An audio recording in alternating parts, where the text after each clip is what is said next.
ಅಂಗನವಾಡಿಯವ್ರು ಇರ್ತಾರೆ, B C ಊಟದವ್ರು ಇರ್ತಾರೆ, ಅವನ್ನೆಲ್ಲ ಒಂದು ಪರಿಚಯ ಮಾಡ್ಕೊಂಡು ಒಂದು ಟೀಮ್ ಕಟ್ಟಬೇಕು ನೀನು. ಯಾವಾಗ ಮಾಡ್ತೀವಪ್ಪ? ಏನು ಒಂದು ದಿನಕ್ಕೆ 1 ಗಂಟೆ ಕೆಲಸ ಮಾಡೋಣ ಸಾಕು. ಒಂದು ಗೌರ್ಮೆಂಟ್ ವರ್ಕರ್ಸ್ ಸಮಾವೇಶ ಮಾಡೋಣ ಅಲ್ಲಿ.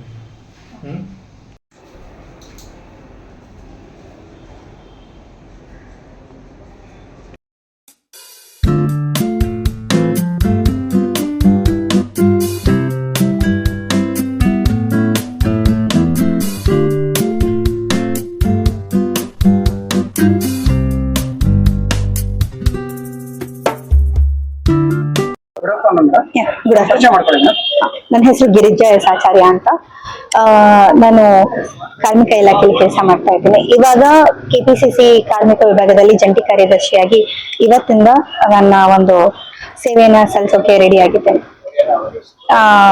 ಅಧ್ಯಕ್ಷರು ಬಂದು ಪುಟ್ಟಸ್ವಾಮಿಗೌಡ ಸರ್ ಅವರ ಅಂಡರ್ ಅಲ್ಲಿ ಜಂಟಿ ಕಾರ್ಯದರ್ಶಿಯಾಗಿ ಇವತ್ತಿಂದ ನನ್ನ ಕಾರ್ಯನ ನಿರ್ವಹಿಸ್ತಾ ಇದ್ದೇನೆ. ನೀವು ಯಾವ ಕ್ಷೇತ್ರದಿಂದ ನೀವು ಎಲ್ಲಿರೋದು? ನಾವು ಇರೋದು ಇವಾಗ ಸುಂಕದಕಟ್ಟೆ. ನಮ್ದು ಮೂಲತಃ ಬಂದು ಹೊಸದುರ್ಗ. ಈಗ ಸುಂಕದಕಟ್ಟೆ ಯಾವ ಕ್ಷೇತ್ರ ಬರುತ್ತೆ? ದಾಸರಳ್ಳಿ ಬರುತ್ತೆ. ದಾಸರಳ್ಳಿ ಮುಂದಿನ ದಿನಗಳಲ್ಲಿ ಈಗ ಏನಂದ್ರೆ ಯೂತ್ಸ್ ಯಂಗ್ಸ್ಟರ್ಸ್ ಏನಿದಾರೋ ಒಂದು ಹೆಣ್ಮಕ್ಳಾಗಿರ್ಬೋದು ಗಂಡ್ಮಕ್ಳಾಗಿರ್ಬೋದು ರಾಜಕೀಯಕ್ಕೆ ಬರ್ಬೇಕು ಅಂತ ಬಹಳ ಆಸೆ ಇರುತ್ತೆ. ಬಟ್ ಅವ್ರಿಗೆ ಮಾರ್ಗದರ್ಶನ ಎಲ್ಲೋ ಬಹಳಷ್ಟು ಕೊರತೆ ಇರುತ್ತೆ. ನಾವು ಅವ್ರಿಗೆ ಮಾರ್ಗದರ್ಶನ ಕೊಟ್ಟು ಏನಾದ್ರು ರಾಜಕೀಯಕ್ಕೆ ತರೋ ತರ ತಮ್ದೇನಾದ್ರು ಮುಂದಿನ ಪ್ಲಾನಿಂಗ್ಸ್ ಏನಾದ್ರು ಇದೆಯಾ? ಖಂಡಿತ. ನನ್ನ ಕಡೆಯಿಂದ ಎಷ್ಟು ಜನಕ್ಕೆ ಯಾವ ರೀತಿ ಮೋಟಿವೇಟ್ ಮಾಡಬಹುದು, ಯಾವ್ಯಾವ ವಿಷಯಗಳನ್ನ ಹೇಳ್ಬಹುದು. ಇವಾಗ ನಾವು ಕೂಡ ಯಾವ್ದ್ರೇನು ಪರ್ಫೆಕ್ಟ್ ಇರಲ್ಲ. ಸೊ ನಾವು ಕೂಡ ಕೆಲವೊಂದು ವಿಷಯಗಳನ್ನ ಕಲಿತು ಬೇರೆಯವ್ರಿಗೆ ಕಲಿಸ್ಕೊಡ್ಬೇಕು ಅನ್ನೋ ಇಂಟೆನ್ಷನ್ ನಮ್ಗಿದೆ. ಮೇಡಮ್, ನಿಮ್ಮ ಕ್ಷೇತ್ರದಲ್ಲಿ ನೀವು ಏನಾಗಿದೆ ಕಾರ್ಮಿಕ ವಿಭಾಗದಿಂದ ಜಂಟಿ ಕಾರ್ಯದರ್ಶಿಯಾಗಿ ನಿಮ್ಮ ಕ್ಷೇತ್ರದಲ್ಲಿ ತಾವೇನಾದ್ರು ಆರೋಗ್ಯ ಶಿಬಿರ, ರಕ್ತದಾನ ಶಿಬಿರ? ಹೌದು, ನಮ್ದು ಮೂಲತಃ ಬಂದು ಹೊಸದುರ್ಗ ಆಗಿರೋದ್ರಿಂದ ಅಲ್ಲಿನ ಮಹಿಳಾ ಕಾಂಗ್ರೆಸ್ ಅಲ್ಲಿ ಕೂಡ ನಾನು ಕೆಲವೊಂದು ಸಭೆ ಸಮಾರಂಭಗಳಲ್ಲಿ ಭಾಗವಹಿಸ್ತಿದ್ದೆ. ಮತ್ತೆ ಈ ಆರೋಗ್ಯ ಶಿಬಿರಗಳು, ರಕ್ತದಾನ ಶಿಬಿರಗಳು ಎಲ್ಲದೂ ಕೂಡ ನಾನು ಕೂಡ ಅಲ್ಲಿ ಭಾಗಿಯಾಗಿ ನನ್ನ ಕೈಲಾದಷ್ಟು ನಾನು ಸಹಾಯ ಮಾಡಿದ್ದೀನಿ. ಅಲ್ಲಿ ಏನ್ ಮಾಡಿದ್ನೋ ಅದನ್ನು ಇಲ್ಲಿ ಮುಂದುವರ್ಸ್ಕೊಂಡು ಹೋಗ್ಬೇಕು ಅಂತ ನನ್ನ ಆಸೆ. ಮೇಡಮ್, ಮತ್ತೆ ಈಗ ಅಲ್ಲಿ ನಿಮ್ಮ ಕ್ಷೇತ್ರ ಸುಂಕದಕಟ್ಟೆಯಲ್ಲಿ ಏನಿದೆಯೋ ಅಲ್ಲಿ ಬಹಳಷ್ಟು ಅವಿದ್ಯಾವಂತರಿದ್ದಾರೆ. ಬಹಳಷ್ಟು ಏನ್ ಜಾಸ್ತಿ ವಿದ್ಯಾವಂತರಿದ್ದಾರೆ ಅಂತಲ್ಲ, ಅವಿದ್ಯಾವಂತರಿಗೆ ಅವ್ರಿಗೆ ಬಹಳ ಮಾರ್ಗದರ್ಶನ ಕೊಡುತ್ತೆ. ಸರ್ಕಾರಿ ಕೆಲಸಗಳು ಯಾವ ತರ ಮಾಡಿಸ್ಕೋಬೇಕಂತ ಗೊತ್ತಿರಲ್ಲ. ನೀವೇ ಇದು ಕಾರ್ಮಿಕ ವರ್ಗದಿಂದ ಒಳ್ಳೆ ಪೋಸ್ಟ್ ಕೊಟ್ಟಿದ್ದಾರೆ.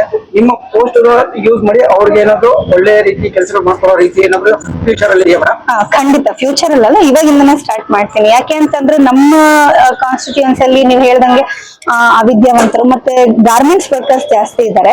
ಅವರನ್ನೆಲ್ಲ ಒಂದುಗೂಡಿಸಿ ಗಾರ್ಮೆಂಟ್ಸ್ ವರ್ಕರ್ಸ್ಗೆ ಕೆಲವೊಂದು ಬೇರೆ ಅಸಂಘಟಿತ ಕಾರ್ಮಿಕರು ಏನಿದ್ದಾರೆ ಅವ್ರಿಗೆ ಸರ್ಕಾರದ ಕಡೆಯಿಂದ ಕೆಲವೊಂದು ಸೌಲಭ್ಯಗಳು ಸಿಗ್ತಾ ಇಲ್ಲ. ಆ ಸೌಲಭ್ಯಗಳನ್ನ ನನ್ನ ಕೈಲಿ ಎಷ್ಟಾಗುತ್ತೋ ಅಷ್ಟು ಮಟ್ಟಿಗೆ ನಾನು ಕಡ್ಡಾಯವಾಗಿ ಒದಗಿಸ್ಕೊಡ್ತೀನಿ ಅಂತ ಹೇಳ್ತೀನಿ. ಅಂದ್ರೆ ಮತ್ತೊಂದು ಪ್ರಶ್ನೆ ಕೇಳೋದಕ್ಕೆ ಇಷ್ಟಪಡ್ತೀನಿ. ಅಲ್ಲಿ ಸರ್ಕಾರಿ ಶಾಲೆಗಳು ಇದೆ, ಅಲ್ಲಿ ಎಜುಕೇಶನ್ ಚೆನ್ನಾಗಿದೆ, ಬಟ್ ಸ್ವಚ್ಛತೆ ಕಡೆ ಗಮನ ಹರಿಸ್ತಾ ಇಲ್ಲ. ಅದು ನೀವು ಸರ್ಕಾರದ ಮಟ್ಟದಲ್ಲಿ ಏನಾದ್ರು ಮಾತಾಡಿ ಏನಾದ್ರು ಸ್ವಚ್ಛತೆ ಖಂಡಿತವಾಗ್ಲು ಈಗ ಎಲ್ಲಾ ಸರ್ಕಾರಿ ಶಾಲೆಗಳ ಒಂದೇ ಅಲ್ಲ, ಸರ್ಕಾರಿ ಆಸ್ಪತ್ರೆಗಳು, ಬೇರೆ ಯಾವುದೇ ರೀತಿ ಸರ್ಕಾರಕ್ಕೆ ಸಂಬಂಧಪಟ್ಟಂತ ಯಾವುದೇ ಒಂದು ಕಚೇರಿಯಲ್ಲಿ ಕೂಡ ಸ್ವಚ್ಛತೆ ಬಗ್ಗೆ ಒಂದು ಜಾಗರೂಕತೆ ಮೂಡಿಸ್ಬೇಕಾಗತ್ತೆ. ಅದ್ರಲ್ಲೂ ಕೂಡ ನಾನು ನನ್ನ ಪಾತ್ರ ಕೊಡ್ತೀನಿ ಅಂತ ನಾನು ಹೇಳ್ತೀನಿ. ಮೇಡಮ್, ಮಕ್ಕಳೆಲ್ಲ ಶಾಲೆಯಿಂದ ಬಹಳಷ್ಟು ಹೊರಗಡೆ ಉಳಿದಿದ್ದಾರೆ. ಅವ್ರನ್ನ ಮತ್ತೆ ಶಾಲೆಗೆ ಸೇರಿಸೋದು ಏನಾದ್ರು ನಿಮ್ದು ಅಭಿಯಾನ ಏನಾದ್ರು? ಹೌದು, ಅದು ಕೂಡ ನನ್ನ ಮನಸ್ಸಿನಲ್ಲಿದೆ. ಇವಾಗ ಯಾರ್ಯಾರು ಕಾರ್ಮಿಕರ ಮಕ್ಕಳುಗಳು ಈ ಯಾವ್ದೋ ಒಂದು ಲೇಬರ್ ಕೂಲಿ ಕಾರ್ಮಿಕರು ಮಾಡ್ತಾ ಇರ್ತಾರೆ, ಅವ್ರ ಮಕ್ಳುಗಳಿಗೆ ಒಂದು ಒಳ್ಳೆ ಎಜುಕೇಶನ್ ಇರಲ್ಲ. ಸೊ ಅಂತ ಸಮಯದಲ್ಲಿ ನಮ್ಮ ಕೈಲಿ ಎಷ್ಟಾಗುತ್ತೋ ಅಂಡ್ ನಮ್ಗೆ ಎಷ್ಟು ಜನ ಕಾರ್ಮಿಕರ ಮಕ್ಕಳುಗಳು ಸಿಗ್ತಾರೋ ಅವ್ರನ್ನೆಲ್ಲ ಒಂದು ಕಡೆ ಒಂದು ಸಂಘ ತರ ಮಾಡಿ ಅವ್ರಿಗೆಲ್ಲ ಒಂದು ಒಳ್ಳೆ ಶಿಕ್ಷಣನ ಕೊಡಿಸ್ಬೇಕು ಅನ್ನೋದು ನಮ್ ಗುರಿಯಾಗಿದೆ. ಮೇಡಮ್, ಇದು ಕಾರ್ಮಿಕ ವಿಭಾಗದಿಂದ ಸರ್ಕಾರದ ಮಟ್ಟದಲ್ಲಿ ಬಹಳಷ್ಟು ಬೀದಿ ಬದಿ ವ್ಯಾಪಾರಿಗಳಾಗಲಿ ಮತ್ತೊಬ್ಬರಿಗಾಗಲಿ ಬಹಳಷ್ಟು ಸವಲತ್ತುಗಳಿದೆ.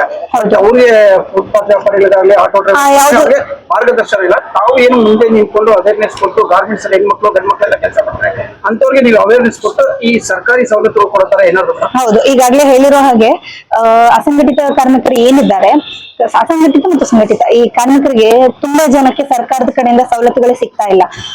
ಹಾಗಾಗಿ ಅವ್ರನ್ನೆಲ್ಲ ನಾವು ಫಸ್ಟ್ ಒಂದುಗೂಡಿಸ್ಬೇಕು. ಎಲ್ಲೆಲ್ಲಿದ್ದಾರೆ, ಏನು ಅವ್ರ ಹಿಂದಿಂದು ಯಾವ ತರ ಇದೆ ಅವ್ರ ಪರಿಸ್ಥಿತಿ, ಅದನ್ನೆಲ್ಲ ನೋಡಿ ಅವ್ರನ್ನೆಲ್ಲ ಒಂದುಗೂಡಿಸಿ ಅವ್ರಿಗೆ ಸರ್ಕಾರದ ಕಡೆಯಿಂದ ಯಾವ ರೀತಿ ಸೌಲಭ್ಯಗಳು ಸಿಗಬೇಕು, ಮೂಲಭೂತ ಸೌಕರ್ಯಗಳು ಏನೇನ್ ಸರ್ಕಾರದಿಂದ ಕೊಡ್ತಾ ಇದ್ದಾರೆ ಅದನ್ನೆಲ್ಲ ಅವ್ರಿಗೆ ತಕ್ಕ ಮಟ್ಟಿಗೆ ಮ್ಯಾಕ್ಸಿಮಮ್ ನಾನು ಅವ್ರಿಗೆಲ್ಲ ಕೊಡಿಸ್ತೀನಿ. ನನ್ಗೆ ಎಷ್ಟಾಗುತ್ತೋ, ನನ್ದು ಒಂದು ಟೀಮ್ ಇದೆ. ಸೊ ಇವ್ರಗಳ ಜೊತೆ ಎಲ್ಲ ಕೂಡಿ ನಾನು ಕಾರ್ಮಿಕರಿಗೆ ಎಷ್ಟಾಗುತ್ತೋ ನನ್ನ ಕಡೆಯಿಂದ ನಾನು ಅವ್ರಿಗೆ ಸಹಾಯ ಮಾಡ್ಕೊಡ್ತೇನೆ. ಮೇಡಮ್ ಈ ದಿನ ನಿಮ್ಗೆ ಸೋಮೇಗೌಡರು ಸಾಹೇಬರು ಬಂದು ನಿಮ್ಗೆ ಒಳ್ಳೆ ಪೋಸ್ಟ್ ಕೊಟ್ಟಿದ್ದಾರೆ. ಈ ಪೋಸ್ಟ್ ಬಂದಿರೋದಕ್ಕೆ ಏನ್ ಅನ್ಸ್ತಾ ಇದೆ ಮೇಡಮ್? ನನಗೆ ಜಂಟಿ ಕಾರ್ಯದರ್ಶಿ ಪದವಿ ನೀಡಿದ್ದಕ್ಕೆ ತುಂಬಾ ಖುಷಿ ಆಗಿದೆ. ಅವರು ಏನ್ ನನಗೆ ಇವತ್ತು ಆ ಪೋಸ್ಟ್ ಕೊಟ್ಟಿದ್ದಾರೆ, ಆ ಪೋಸ್ಟ್ಗೆ ನಾನು ಒಂದೊಳ್ಳೆ ರಾಯಭಾರಿ ಆಗಿರ್ತೀನಿ.